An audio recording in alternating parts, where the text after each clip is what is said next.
People think betrayal is emotional. It's not. It's administrative. The house wasn't just a building. It was proof. I bought it 10 years into my marriage, paid the down payment myself, handled the mortgage, fixed what broke. It wasn't about control. It was about responsibility. My wife, Laura, liked to say, "We built this together." What she meant was, she enjoyed the result. I carried the weight. Some people confuse partnership with proximity. We didn't fight much. That should have worried me. No shouting, no slammed doors, just quiet distance dressed up as maturity. She started traveling more. Girls' trips. Clear my head weekends. I didn't question it. Trust does that. The notification came on a Tuesday, not from her, from my bank. Mortgage account. Closed. At first I assumed it was a system error. Banks make those, wives don't. I logged in, refreshed, checked again, still closed. Then I saw the transfer, a large one, outgoing, final. Your life doesn't fall apart loudly. It updates silently. I called the bank. They confirmed it. The property was sold yesterday, the agent said, calm, professional. I asked her to repeat it. Slowly, she did, and added one more line. All documents were signed and finalized. I hung up, sat still, didn't breathe for a moment. My wife sold our house, without telling me. I didn't feel anger. Anger comes later. I felt something colder. Recognition. Betrayal isn't shocking when you finally see the pattern. I checked the records, digital signatures, not forged, authorized. She had planned this, carefully, quietly. I looked at the clock, 9:42 p.m. She wasn't home yet. That's when I made a decision, not to argue, not to confront, but to end the game before she knew I was even playing. I didn't call her immediately. That's important. People rush to confrontation when they still believe explanations matter. I needed facts, not feelings. I pulled the property records, county database, public, permanent. There it was, the sale, the buyer, the closing attorney, and her signature. Clean, legitimate, calculated. Betrayal isn't reckless. It's rehearsed. What bothered me wasn't that she sold the house. It was how easily she did it. This wasn't impulse. This was preparation. She had waited for the right timing, for me to be busy, for the market to peak, for leverage to be maximum. I scrolled further, found the power of attorney document. That's when I understood the real problem. Years earlier, during a refinance, I had signed a limited authorization. Standard, routine. She didn't steal the house. She used what I trusted her with. The most dangerous weapons are the ones you handed over yourself. I checked the buyer's name. Not an individual. An LLC. Recently formed. 2 months old. That made it worse. People don't hide assets unless they're planning to disappear. I checked her recent travel. Flights, hotels, patterns again, always patterns. Same city, same weekends, same excuses. This wasn't about money. Money was the tool. She was planning an exit, a clean one, without me. My phone buzzed, a text from her. Running late, don't wait up. I stared at it, almost impressed. Liars don't panic when they believe they're ahead. I didn't reply. I did something else. I called the closing attorney, not to accuse, to ask a question. Is my wife still in town? I asked. A pause. Then, she left earlier this evening. Of course she did. I checked the time again. 10:18 p.m. She thought she had the night. Maybe the weekend. Maybe forever. What she didn't know was that she left one door open, and I had just stepped through it.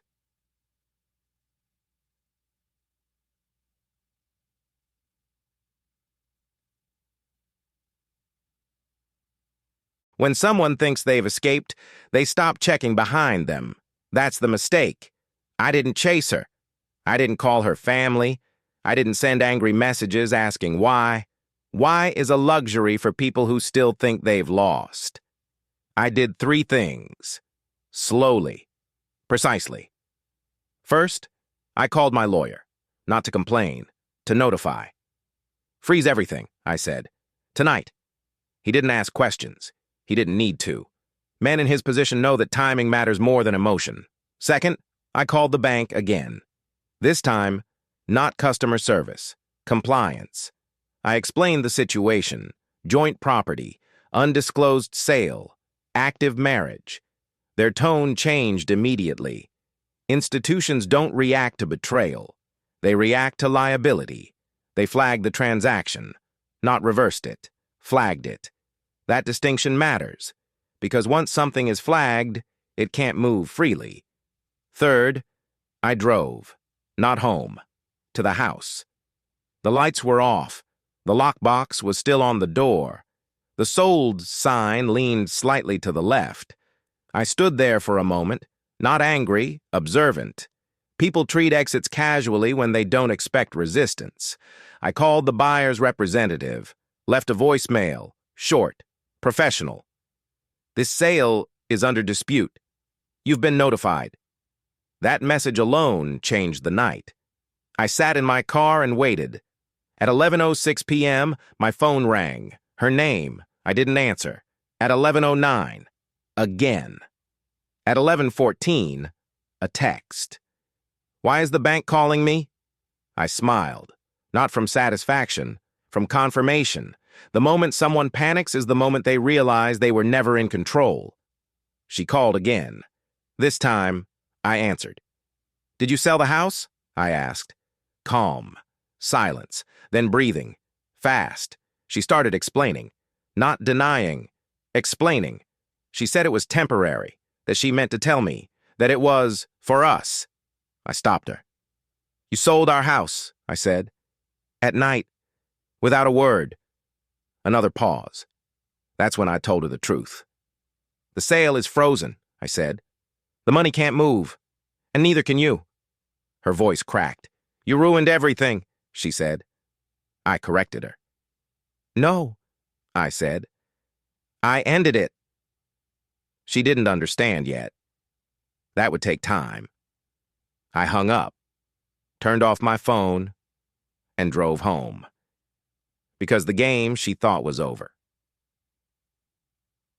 When people steal quietly, it's never for comfort. It's for survival. After I froze the sale, things moved fast. Not legally, emotionally. Her calls stopped. That worried me more than the calls ever did. Silence after panic means someone else. The next morning, my lawyer called. You need to see this.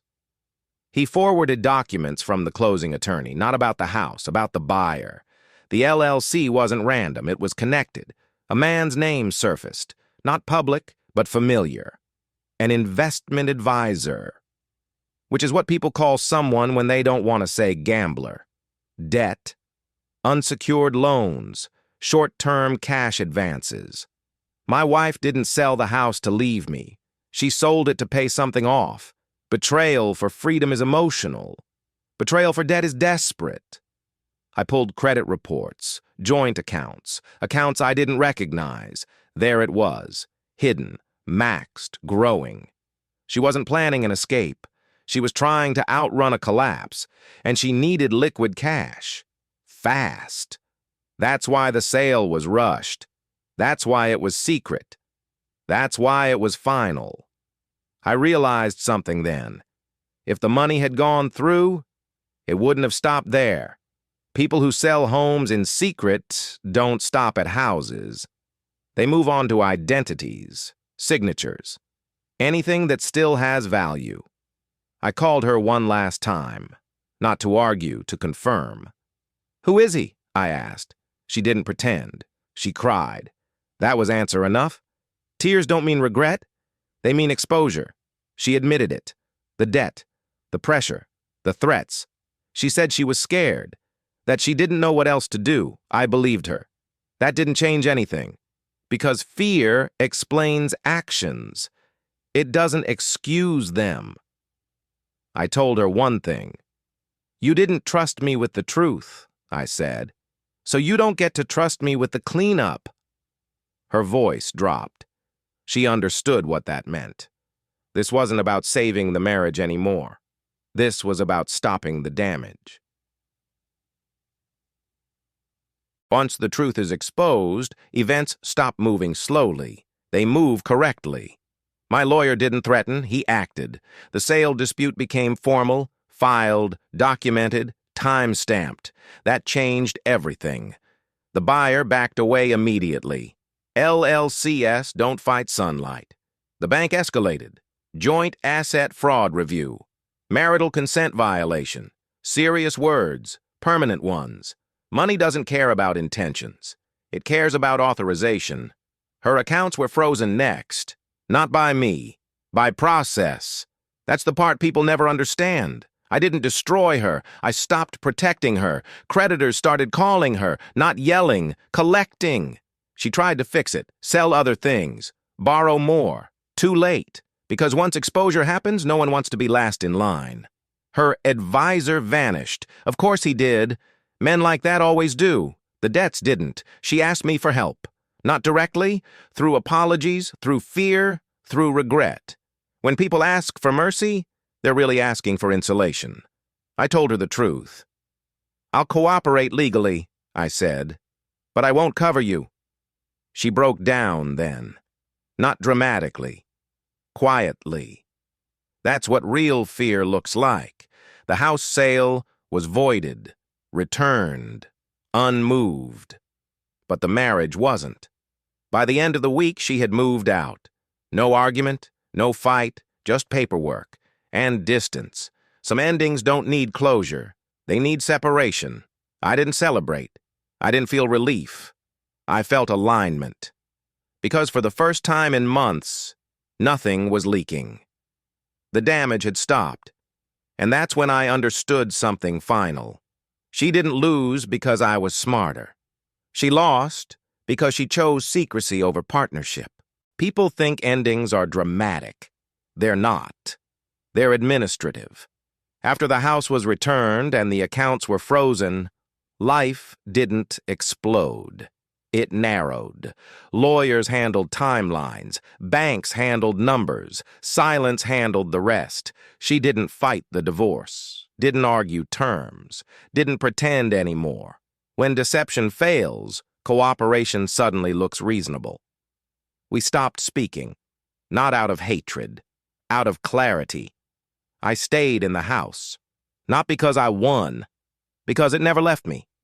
Every room felt different. Not empty, neutral. That's when I realized something important. The house wasn't what she sold. She sold trust. And trust doesn't transfer back once it's liquidated. She tried to apologize once more, later, by message. I didn't respond, not because I was angry, because the conversation was over. Closure isn't a discussion, it's a decision. That night didn't just end her plan. It ended a version of me who assumed honesty was automatic. I became quieter after that, more deliberate, less forgiving of shortcuts, not bitter, precise, because betrayal doesn't teach you to hate, it teaches you to verify. My wife sold our house behind my back, and I ended her game that night, not by yelling, not by revenge, by refusing to play blind anymore.